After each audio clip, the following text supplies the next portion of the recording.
A new year, a new vote. That apparently is the case, as today lawmakers were called into session to reconsider the vote on a bill that fell late last year. And with a change of vote by two senators, Bill 204 repealing raises for all elected officials and cabinet members has now officially passed. Senator Espada. Yes. While he was disappointed 2 months ago after seeing his Bill 204 come up one vote shy of passing, today was a different story for Senator Michael San Nicolas. It's pretty amazing, actually. You know, we went from barely having any votes at all when we first started this to now being just one vote shy of a veto-proof passage of this bill. So it's been an amazing journey, and we're almost done. Bill 204 was introduced in October last year and would have repealed raises for all elected leaders and cabinet members.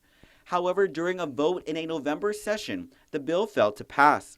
But now with the introduction and adoption of Resolution 277 by the Committee on Rules in the last 24 hours, lawmakers were called into session today to vote again.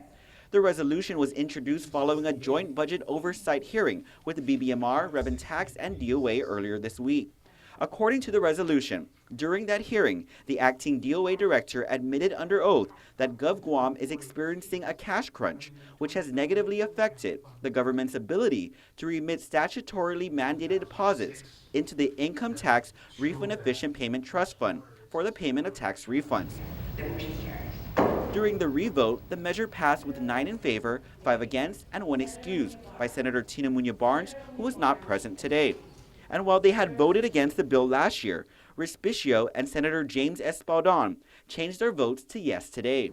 This was a real difficult vote for me. Padam says his vote changed to yes because of the information revealed at the joint oversight hearing, along with outstanding payables that need to be made and how the way numbers were tracking were not coming close to budget projections. I guess it just comes down to the fiscal realities that we face right now.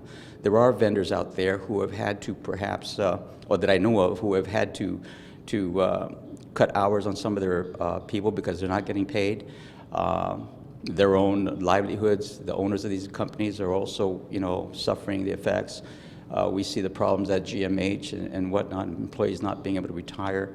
So it didn't seem fair that we retain the level of compensation that we were getting until we take care of some of those issues, or until we see more revenue flowing into the government. Respicio declined to comment on camera. Senators who voted no on Bill 204 today were Senators Tony Atta, Frank Bloss Jr., Brad McCready, Tommy Morrison, and Sen Rodriguez Jr. I know that the governor has seen everything that we've seen also with respect to the finances and how the votes have slowly shifted on this issue. I know he's heard the people and their concerns about the whole process to begin with. I'm confident that he'll come around to signing this bill. And if he chooses not to, I'm confident that at least one more colleague will join us for an override. We should note, while she was not in attendance, Senator Tina Muñoz-Barnes voted no last year on Bill 204. The measure was transmitted to the governor's office this afternoon.